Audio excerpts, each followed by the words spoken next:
नमस्कार दोस्तों, आप सब कैसे हैं? आई होप आप लोग अच्छे होंगे। आज हम लोग देखेंगे भारतीय इतिहास से कुछ महत्वपूर्ण तथ्य जो चोल वंश से रहेगा।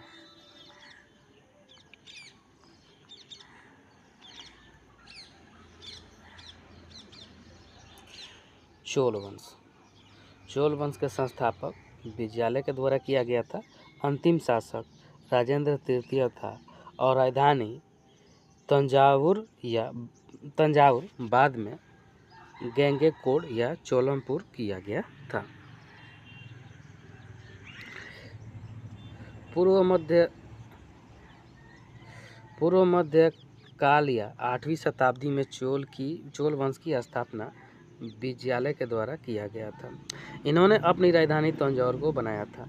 चोल वंश की स्थापना पल्लव वंश के अवशेष पर किया गया था। प्रमुख चोल शासक परांतक प्रथम पल्लव का पूर्ण मूलन किया। उपाधि मदुरै कोड में किया गया था। 949 ईस्वी में तकोलम का युद्ध राष्ट्रकूट कृष्ण तृतीय से हुआ, जिसमें परांतक प्रथम का पराजित हुआ था। राजराज प्रथम तंजावुर में बृहदेश्वर या राजेश्वर मंदिर बनवाया गया था। राजेंद्र प्रथम गंगा जल लाने हेतु पाल शासक महिपाल तथा पूर्वी गंग शासक को पराजित कर गंगैकोंड की उपाधि धारण किया। गंगैकोंड चोलपुरम में बृहदेश्वर मंदिर का निर्माण करवाया। कुलोत्तुंग द्वितीय ने चिदंबरम नटराज मंदिर से गोविंद राज की मूर्ति को हटवाकर समुद्र में फेंकवा दिया था।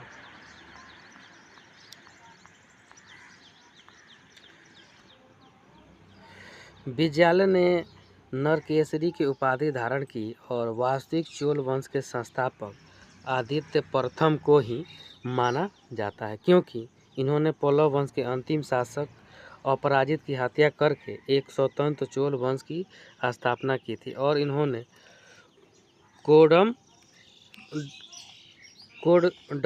की उपाधि धारण किया था। आदित्य प्रथम के बाद अगला प्रमुख शासक परांतक प्रथम बना।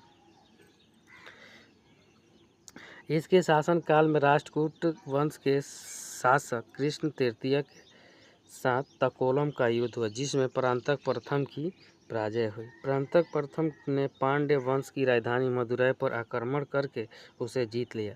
इस अवसर पर उन्हें मदुरै कोड की उपाधि धारण किया। परांतक प्रथम का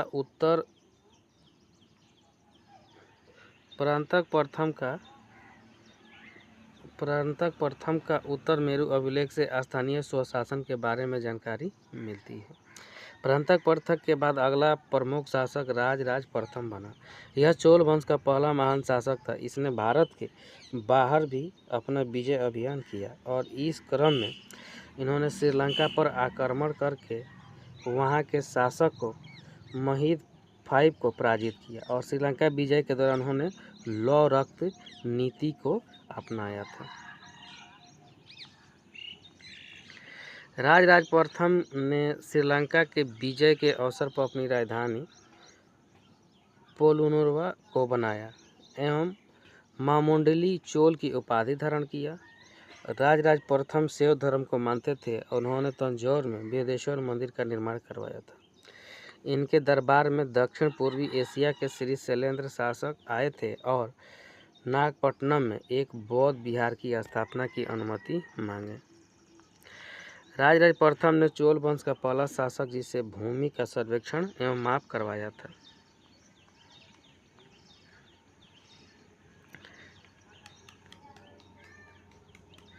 राजराज प्रथम के बाद इस वंश का अगला शासक राजेंद्र प्रथम बना, जो चोल वंश का सबसे महान शासक था।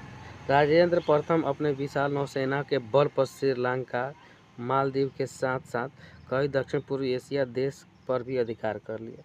अपनी नौसेना के बल पर राजेंद्र प्रथम ने बंगाल अभियान भी किया और बंगाल के तत्कालीन शासक महिपाल को गंगैकोंड गंगा की विजेता की उपाधि धारण किया और यहाँ से गंगा जल को लाकर कावेरी नदी के किनारे एक तालाब बनवाया और उस तालाब में बंगाल से लाए गए गंगा जल को डलवाया और उस तालाब का नाम चोल गंगा यानी चोल की गंगा रखा।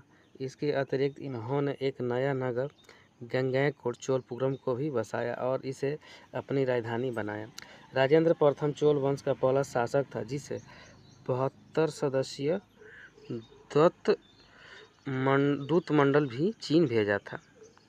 इस वंश का अंतिम शासक राजेंद्र तृतीय बना, जिसके मृत्यु के बाद चोल साम्राज्य पर पांड्य शासक के द्वारा अधिकार कर लिया गया।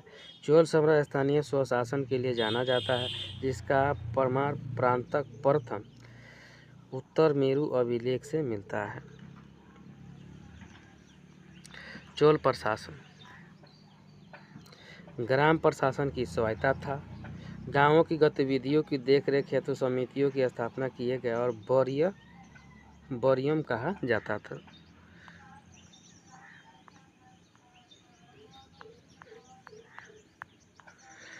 प्रमुख समितियां एरी वरियम यानी तालाब समिति, टोट वरियम उद्यान समिति, पोन वरियम स्वर्ण समिति और उदासीन वरियम विदेशियों की देखरेख हेतु।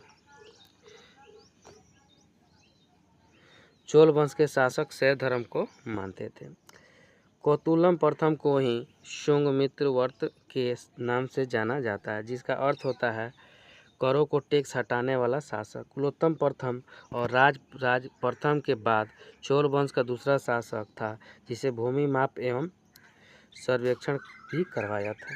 चोल शासक के समकालीन रामानुचार्य थे, जिन्होंने विशिष्टता द्वैतवाद मत का प्रतिपादन किया था। चोल काल में मूर्ति पूजा एवं वैदिक कर्मकांड का भी प्रचलन रहा। इस काल में मंदिर निर्माण के क्षेत्र में एक नई शैली द्रविड़ शैली का विकास हुआ। द्रविड़ शैली में ही एक नई शैली के रूप में राजराज प्रथम ने विमानन शैली का भी विस्तार किया था। विमानन शैली प्रथम प्रयोग राजराज प्रथम ने तंजौर के बृहदेश्वर मंदिर में कराया था। कुलोत्तुंग प्रथम एक कट्टर शैव धर्म को मानने वाला शासक था। इन्होंने चिदम्बरम मंदिर में स्थापित गोविंदराज प्रथम ने विष्णु की मूर्ति को मंदिर से हटवाकर समुद्र में फेंकवा दिया, जिसे रामानुजाचार्य ने समुद्र से निकालकर तिरुपति मंदिर में स्थापित करवाया था। Thank you friend. अच्छा लगता है लाइक सब्सक्राइब और शेयर जरूर करें, साथ में बेल आइकन का बटन दबाना नहीं भूलें।